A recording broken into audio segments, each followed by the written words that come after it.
महबूब खान जी द्वारा निर्देशित फिल्म अंदाज, जो कि आई थी 1949 में, यह भारतीय सिनेमा की एक क्लासिक फिल्म है और अपने समय से काफ़ी आगे की फिल्म मानी जाती है, क्योंकि इसमें प्लेटोनिक फ्रेंडशिप यानी बिना रोमांस वाली दोस्ती और गलतफहमी के जटिल मनोवैज्ञानिक पहलुओं को दिखाया गया है।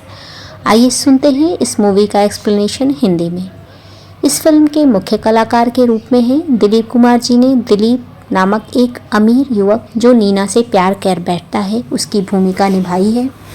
राज कपूर जी ने राजन की भूमिका, जो कि नीना का मंगेतर और बाद में उसी से उसकी शादी होती है। नरगिस ने नीना नाम की एक अमीर लड़की का किरदार निभाया है।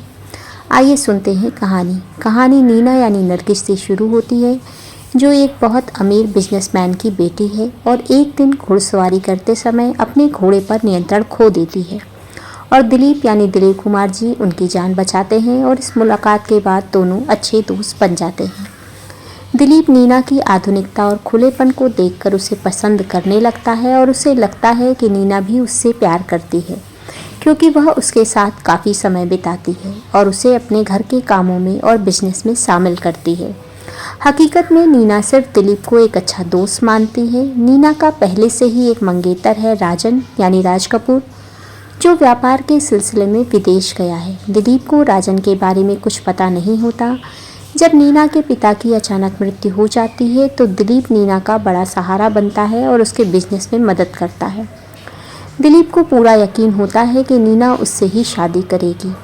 ट्विस्ट तब आता है जब राजन विदेश से लौटता है और नीना राजन को देखते ही खुशी से झूम उठती है और राजन को अपने मंगेतर के रूप में उससे मिलवाती है। दिलीप का दिल टूट जाता है, लेकिन वह अपनी भावनाओं को छिपा लेता है। नीना और राजन की शादी हो जाती है।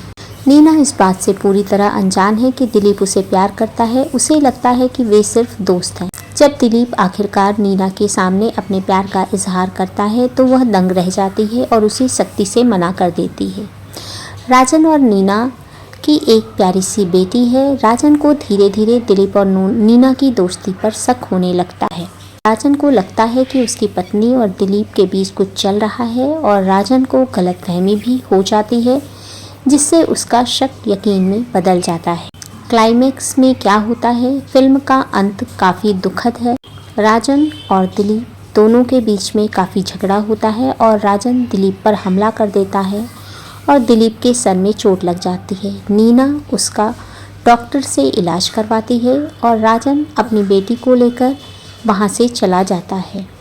नीना को बहुत बुरा लगता है और वह राजन नीना को बहुत कुछ सुनाता है। अपनी गरिमा और अपने वैवाहिक जीवन को बचाने के लिए नीना दिलीप को गोली मार देती है। स्थितियाँ कुछ ऐसी बनती हैं, तब दिलीप की मौत हो जाती है। नीना पर हत्या का मुकदमा चलता है और राजन, जो कि पहले ही अपनी पत्नी के चरित्र पर शक करता था, अदालत में उसके खिलाफ गवाही देता है। उसे लगता है कि नीना ने दिलीप को इसलिए मारा ताकि वह अपने संबंधों को छुपा सके। नीना को उम्र कैद की सज़ा सुनाई जाती है। जेल जाने से पहले राजन को घर पर बेटी का खिलौना, जो कि दिलीप ने उसकी बेटी के जन्मदिन पर दिया था, उसमें रखा दिलीप का लेटर मिलता है। वह लेटर पढ़ने के बाद उसे पता चल जाता है कि नीना निर्दोष थी और वह केवल राजन से यानी केवल उसी से प्यार करती थी। वह उससे माफ़ी मांगने जेल जाता है, लेकिन अब बहुत देर हो चुकी होती है। नीना उसे कहती है कि उनके बीच की गलतफहमी ने सब कुछ खत्म कर दिया। फिल्म का समापन नीना के जेल की कोठरी में जाते हुए दिखाया जाता है। यह फिल्म उस दौर में मॉडर्न वैल्यूज़ और ट्रेडिशनल वैल्यूज़ के बीच के टकराव को दिखाती है। फिल्म का संगीत नौशाद साहब द्वारा रचित आज भी उतना ही लोकप्रिय है, खासकर तू कहे अगर और झूम झूम के नाचो आज और हम आज कहीं दिल खो बैठे, यूँ समझो किसी के हो बैठे और मेरी लाडली बनी है तारों की तू रानी जैसे गाने आज भी बहुत ही अच्छे हैं और सुनने में मधुर लगते हैं। मूवी का एक्सप्लेनेशन पसंद आया है तो चैनल को लाइक, शेयर और सब्सक्राइब ज़रूर करें और धन्यवाद इसे पूरा सुनने के लिए।